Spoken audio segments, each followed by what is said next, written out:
Hello! So, January 22 na today, 2024. And ang bilis lang ng panahon na, no? Parang kailan lang natapos yung Christmas and New Year.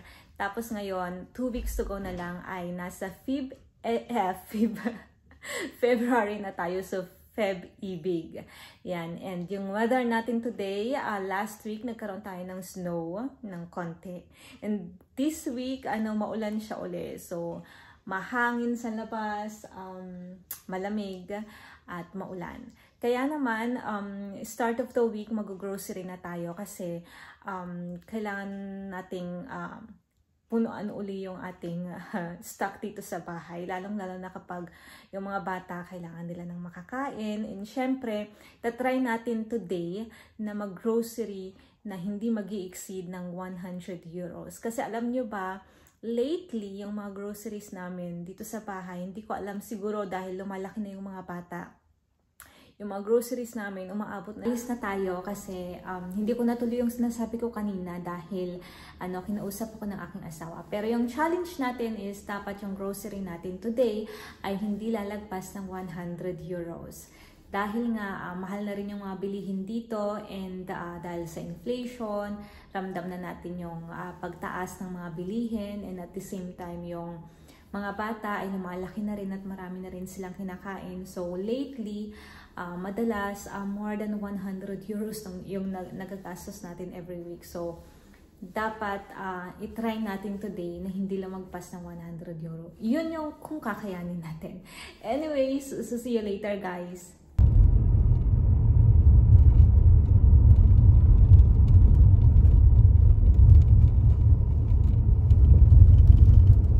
So ayan, nakarating na tayo dito sa bahay at eto na nga yung mga groceries natin ngayong araw na ito, which is lumagpas siya ng 100 euro. So yung total niya lahat is 105.7 cents euro. Ito lang na napamili natin and mixed grocery siya. Meron tayo ditong mga honey, meron tayong tomato sauce, tapos meron tayong rice kasi kailangan natin ng rice dahil last time matagal na naubos na yung rice na nabili ko sa Asan Shop nung kasama ko pa yung ate ko. So ngayon, since walang malapit na Asan Shop dito, bumili ako ng rice sa Riva and jasmine rice siya and organic yung nakalagay kasi wala sila nung malalaking rice na katulad sa Asan Shop. So, mga ganito lang yung rice nila. So, ito na lang yung kinuha ko kasi jasmine rice siya. And yung mga iba nilang rice doon is hindi siya yung katulad nung nitong jasmine rice. And siya, mas malambot to kaysa doon sa ibang rice. And meron tayo ditong bread. May, ano pong tawag dito? Himbeer. Himbeer is ang tawag kasi dito. Nakalimutan ko na ang tawag dyan sa English. Tapos, meron tayo ditong stracciatella yogurt kasi mahilig sila sa yogurt din, yung mga bata. Meron tayong carrots, banana, tapos milk, and egg, and meron tayong tomato sauce, tomatoes, pizza tiger. Para pag gagawa ka ng pizza, at least naka-ready na siya. And meron tayo ditong baguette. Meron tayo ditong, anong tawag ito? Mushrooms. And bread. Ito meron tayo ditong parang yung